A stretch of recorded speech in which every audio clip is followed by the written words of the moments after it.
안녕하세요. 금융사건 파일 디바제식합니다. 2007년 1월 24일 오후 3시 30분 지하철 4호선 안산역에서 근무하던 영무원 윤 씨가 수상한 중년 남성을 발견합니다. 즉각 따라가서 그에게 물었죠. 저기요, 그 가방에 뭐가 들어있나요?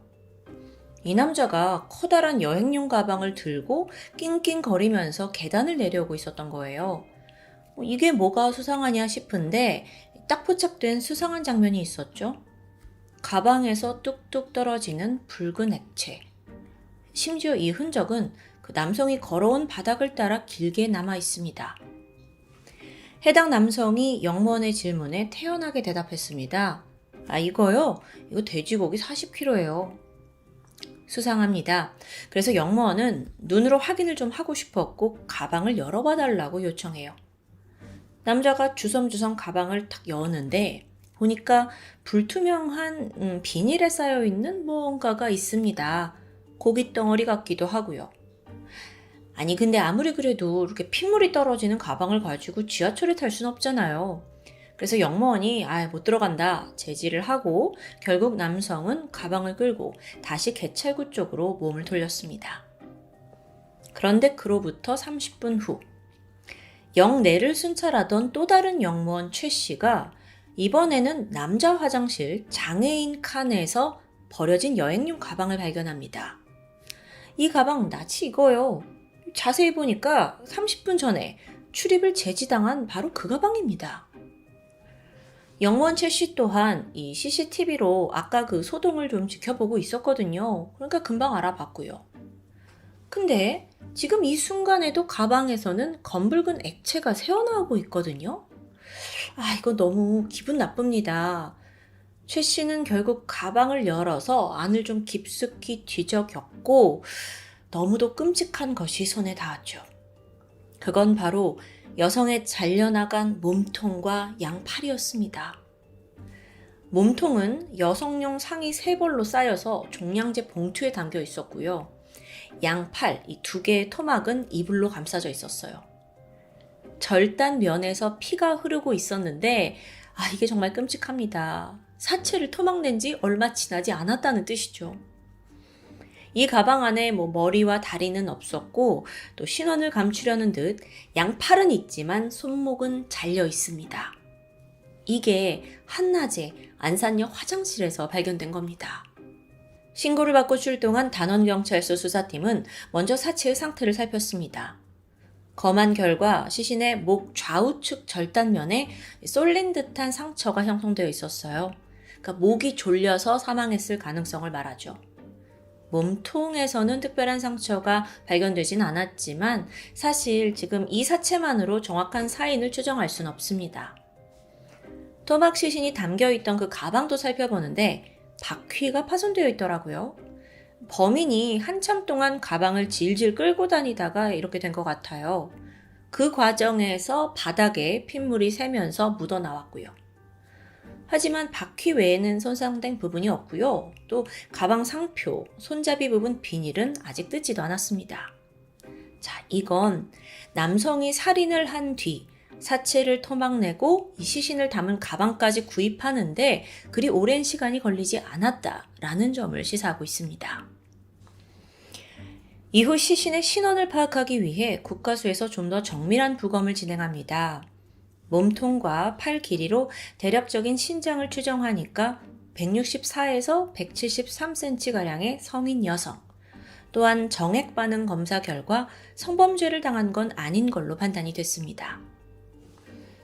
한편 이 사지의 절단면에는 뼈와 살덩어리, 또 피부가 거칠게 드러나 있었어요. 이건 사체를 토막내는 과정에서 범인이 여러 가지 도구를 사용했을 가능성을 내포하죠. 피해자의 위장은 아무것도 없이 텅 비어 있었는데 그녀가 음식물을 섭취하기 전 오전에 사망한 것을 의미합니다. 부검을 통해 무엇보다 이 피해자의 신원을 알 수 있는 결정적인 단서, 그건 바로 목 주변에 있는 5개의 검은 사막이었습니다. 이게 적어도 가족이라면 피해자 시신을 몸통이었지만 그거라도 알아볼 수 있는 단서였거든요. 근데 사실 이것만으로 지금 신원을 알 수 없잖아요. 근데 범인은요? 지금 이 범인 잡는 게 문제인데 다행히 용의자와 마주친 사람이 있습니다. 바로 그와 대화했던 영무원 윤 씨. 증언에 따르면 이 남성은 30대 중반 정도로 까무잡잡한 피부에 꽤 단단한 체격을 가지고 있었습니다. 키는 170 정도였고요. 근데 이것보다 더 잊지 못할 특징은 이 사람의 한국어가 좀 서툴었다는 점입니다. 짧은 대화이긴 했지만 억양이나 말투로 봤을 때 중국인으로 추정됐어요. 마침 안산은 중국인 말고도 여러 국적의 외국인 노동자들이 밀집하고 있죠. 즉각 영내 CCTV 수색을 합니다. 문제의 남성이 어디서 들어왔는지 어떻게 나갔는지 흔적을 쫓았어요. 게다가 그 선명하게 핏자국이 남아있어서 이걸 가지고도 역추적을 할 수 있고요. 그래 보니까 안산역에서부터 약 800m가량 떨어진 일대부터 이 핏자국이 뚝 끊겨 있습니다. 거꾸로 생각하면 이 남자가 이 주변 어디인가에서부터 캐리어를 끌고 역까지 이동했다는 거죠. 그래서 경찰이 가능한 그 일대를 최대한 막 뒤지기 시작했어요. 또 그 남자가 가방을 구입했을 마트, 상점 집중적으로 탐문했고요. 그러다 마침내 단서가 등장합니다. 한 할인마트와 편의점에 이 문제의 남자가 선명하게 찍힌 CCTV가 남아 있었어요. 다행히 화질도 나쁘지 않았고요. 지금 보고 계신 바로 이 사진인데요. 175cm 키에 베이지색 면바지와 검정색 점퍼. 이건 안산역에서 촬영된 용의자와도 동일인입니다. 오전 11시 30분 근처 할인마트에서 쓰레기 봉투 사고 또 같은 날 2시 30분 오후에 가방을 구매했어요. 자, 모든 게 좀 선명해지는 순간입니다. 이제 이놈을 잡는 게 문제예요. 경찰은 사건을 공개 수사로 전환을 하고 시민들의 제보를 기다렸죠. 근데 예상과 달리 들어오는 제보가 없습니다. 경찰 또한 발로 뛰면서 이 외국인들이 밀집한 지역을 집중 수색했거든요. 근데 성과가 없어요. 사실 이 외국인 노동자들 중에는 불법 체류자도 많잖아요. 이 사람들은 자기가 아무 잘못을 안 했어도 약간 본능적으로 경찰이 와서 뭘 물으면 접촉을 꺼리는 경향이 있습니다. 때문에 수사는 계속 난항이었죠. 사건 현장에서 발견된 DNA 역시 일치하는 사람은 없었습니다. 더욱이 만약 이 범인이 불법 체류자일 경우 DNA를 대조할 수조차 없고요. 하지만 수사팀은 포기하지 않았습니다. 탐문 수사 범위를 더 확대해서 무려 1700세대 가깝게 일일이 조사를 한 거예요. 그러다가 이번엔 죽은 피해자 신원에 관한 의미 있는 진술을 확보합니다. 안산시 원곡동에 있는 한 다세대 주택. 이웃들이 말하길 여기에 새들어 사는 한 여성이 최근에 보이지 않는데요. 그녀는 컴퓨터 부품 조립 공장에 다니고 있었는데 마침 이 공장은 외국인 노동자들이 다수 근무하고 있었고요. 사라진 그녀가 혹시? 사건 발생 6일째인 1월 30일 경찰은 집주인의 협조하에 해당 여성이 거주하던 원룸 건물 4층에 진입합니다. 탁 문을 열자 이 펼쳐진 풍경은 누가 봐도 수상했습니다. 집안의 장롱 문이 다 열려 있고요. 옷까지 죄다 쏟아져 나와 있어요. 무슨 일이 벌어진 거예요. 그래서 경찰이 루미놀 반응을 실험했어요. 루미놀 반응은 이제 숨겨진 혈흔 반응을 알 수 있겠죠. 그 결과 화장실 안에서 상당한 혈흔 반응이 나타났습니다. 뿐만 아니라 칼날 조각 6점, 또 베란다에서 피 묻은 남자 셔츠와 바지, 싱크대에서는 날이 손상된 칼 3점까지 수거됐어요. 이 집에서 사건이 난 거 분명하죠. 그렇다면 혹시? 경찰은 직감적으로 뭔가를 느꼈어요. 그래서 범위를 넓혀서 이 건물의 옥상으로 올라가 보는데 바로 거기에 무심한 듯 쓰레기 봉투 2개가 놓여 있었습니다. 안을 봤더니 허벅지부터 잘린 피해자의 2 다리가 들어있었죠. 나머지 토막입니다. 이 원룸의 세입자는 당시 34살의 정 씨. 가족들을 만났습니다. 그리고 조심스럽게 저희가 실종된 따님을 찾고 있는데 혹시 이 사진 좀 봐주시겠어요? 그게 바로 5개의 사마귀 사진이었죠. 가족들이 고개를 끄덕이면서 토막 시신의 신원이 정 씨라는 게 확인됩니다. 그녀는 도대체 무슨 일을 당한 걸까요? 한편 정 씨의 원룸 쓰레기통 안에서 피해자의 부서진 휴대폰이 발견됩니다. 근데 보니까 내용이 좀 지워진 듯해요. 메모리를 복구해 봤더니 그 안에 정 씨가 누군가와 함께 찍은 사진이 있었죠. 연인으로 보일 만큼 다정했는데요. 경찰이 유족들에게 사진을 보여주니까 이 피해자 사촌 동생이 그를 알아봅니다. 이거 한 씨예요. 한 씨, 그는 35살의 중국인 남성이었습니다. 일단 이 한 씨란 사람은 불법 체류자였어요. 근데 사건이 있기 한참 전에 이미 서류상으로는 한국에서 추방된 상태였고요. 실제로 정 씨는 한 씨를 만나러 중국에 갔다가 사건 전날인 1월 24일 홀로 귀국했습니다. 자, 그럼 한 씨는 지금 중국에 있고 범인은 아니라는 거죠. 수사팀이 겨우겨우 찾아서 중국 칭다오에 살던 한 씨와 접촉해요. 그리고 이때 그는 경찰에 중요한 단서를 건넸습니다. 형사님, 제가 의심 가는 사람이 있긴 한데요. 친구가 있어요. 손 씨라는 앤데 하면서 이제 말을 이어가요. 사실 이 손 씨 역시 자신의 연인인 정 씨에게 큰 호감을 보였다는 겁니다. 그래서 이게 혹시 삼각관계에 의한 치정살인이 아니냐를 의심하는 거죠. 그래서 경찰이 한 씨에게 CCTV 속 용의자 사진을 보여주거든요. 그때 한 씨는 확실하진 않지만 손 씨와 비슷하다고 증언을 해요. 경찰은 손 씨의 휴대폰 번호를 확보하고 내역을 분석해봅니다. 그러자 수상한 내용이 포착됐죠. 피해자 정 씨가 중국에 갔다가 돌아왔다고 했잖아요. 그 23일 아침에 손 씨가 정 씨에게 6번이나 전화를 계속 걸었더라고요. 더욱이 그의 폰은 정 씨의 시신이 나온 후에도 범행 현장 인근에서 계속 신호가 잡힙니다. 최종적으로 1월 28일 안산시 원곡동에서 전원이 꺼진 후로는 행적을 알 수 없어요. 그 원곡동이 원룸이 있던 곳이죠. 경찰은 이 핸드폰 신호에 주시했습니다. 핸드폰 지금 꺼졌어요? 근데 그러다가 2월 1일 아침 10시에 갑자기 동두천 소요산 부근에서 휴대폰 신호가 떠요. 경찰이 바로 추격했죠. 하지만 아쉽게도 체포까지 이어지진 못했습니다. 그런데 같은 날 밤 9시 40분에 또 위치가 잡혔어요. 이번엔 신호가 빠르게 움직이고 있더라고요. 이동 경로를 하나하나 추적해보니까 지하철을 타고 안산 방향으로 이동하는 듯합니다. 이걸 놓치면 손 씨를 영영 못 잡을 수도 있습니다. 밤 11시 30분 초조하게 신호를 추적하던 경찰은 결국 군포시 금정역에서 지하철 안에 타고 있던 손 씨를 발견합니다. 바로 달려들어서 포위했죠. 당신을 살해 혐의로 체포합니다. 라고 하자 손 씨는 의외로 별다른 저항을 하지 않은 채 검거가 됐습니다. 중국인 손 씨, 그는 지난 1997년에 3년 기한의 산업연수생으로 한국에 들어왔습니다. 그 후에 현재까지 불법 체류자로 머물고 있고요. 그는 사건 발생 1년 전에 이 피해자 정 씨와 같은 공장에서 일하면서 가까워졌다는데요.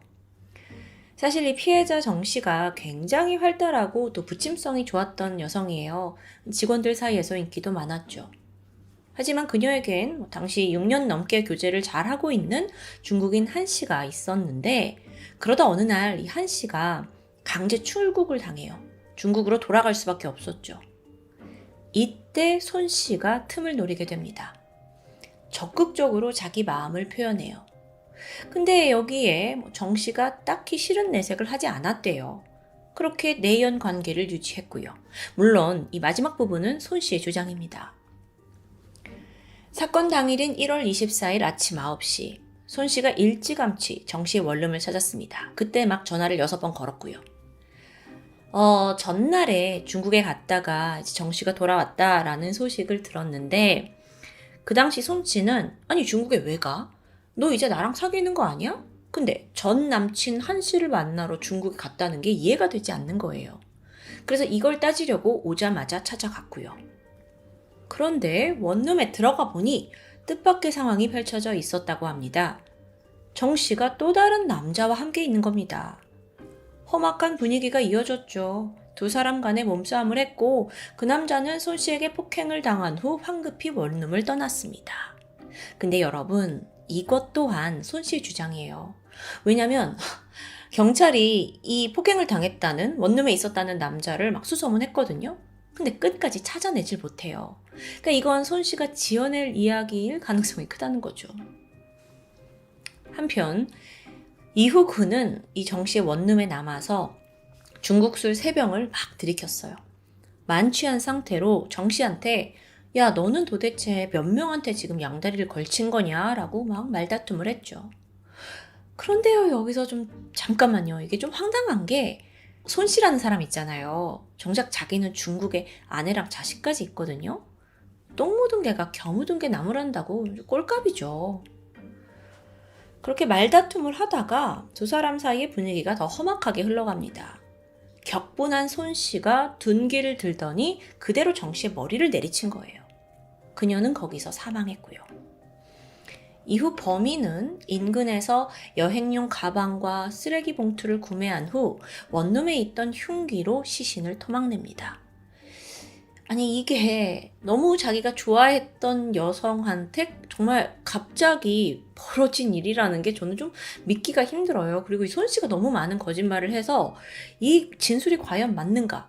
사실 아까 시신을 봤을 때 목졸림이 있었거든요. 근데 또 자기는 둔기로 죽였대요. 어쨌든 그렇게 토막을 내고 나서 이 다음에 몸통과 양팔은 가방에 넣어서 안산역 화장실에다 버리고 두 다리는 원룸 옥상에 쓰레기 봉투에 넣어서 유기한 겁니다. 이후 그는 정 씨의 통장 4개에서 현금 980만 원을 인출했습니다. 그리고 서울, 부산, 진주, 동두천 등등을 돌아다니면서 정처 없이 도피 생활을 이어가요.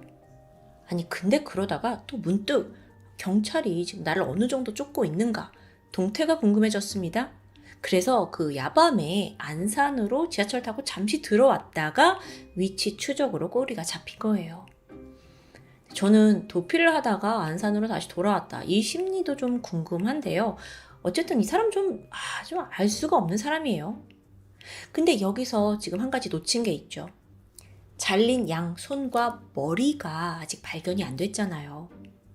이건 손 씨가 검거된 후 이 원룸에서 약 1km 정도 떨어진 인근 야산에서 발견됩니다. 살인에 사체 훼손, 사체 유기, 거기다 강도까지. 손 씨는 기소되었습니다. 재판 과정 절대 자비롭지 않았고요. 법원은 바로 그에게 무기징역을 선고했죠. 근데 손 씨가 항소합니다. 결국 2008년 2월 대법원이 판결을 내리는데 피고인 너는 죄질이 정말 너무 나쁘고 유가족한테 치유하기 어려운 고통을 준 사람이야. 너는 무기징역 확정이야. 여러분, 이 범죄가 발생하고 그 전말은 보통 가해자의 스토리텔링에 의존될 수밖에 없어요. 근데 손 씨의 주장은 참 앞뒤가 맞지 않죠. 피해자의 남자 관계가 복잡해서 격분했다 하지만 정작 지는 가정에 있는 유부남이었어요. 또 고량주 3병 먹고 술김에 살인을 했다면서 바로 거기서 시신 토막 내고 또 여기저기 유기까지. 이게 가능한 걸까요? 그러다 보니까 경찰은 이 사건의 진짜 목적은 다른 게 아니었나라고 생각합니다. 그러니까 손 씨가 실제로는 돈을 노리고 강도 살인을 한 거다라고 추정한 거죠. 오늘 사건은요, 국내에서 외국인이 벌인 범죄 중 가장 잔혹한 것으로 손꼽힙니다. 토막 사체가 나왔으니까요. 게다가 그게 수많은 사람들이 오가는 안산역에서 피가 뚝뚝 떨어지는 가방을 옮겼다라는 이 팩트 자체가 너무도 강렬했습니다. 어쩌면 이 손 씨라는 사람, 나는 어차피 이 나라에 불법 체류자로 살고 있고 시신 버리고 나는 도망가면 그만 아니야? 라고 생각한 건 아닐까요? 그럼 전 더 열받을 것 같아요. 날이 갈수록 늘어가고 있는 외국인 범죄율. 우리 국민을 지키기 위해 더 강력하고 또 확실한 대응 방안이 있어야 할 것 같습니다. 아니, 그래서 이 한국법이 무서운 줄 알아야 외국인 범죄가 판치는 사회가 오지 않을 테니까요. 근데 그게 과연 잘 대처되고 있는지는 잘 모르겠습니다. 지금까지 금요사건 파일 디바제식합니다.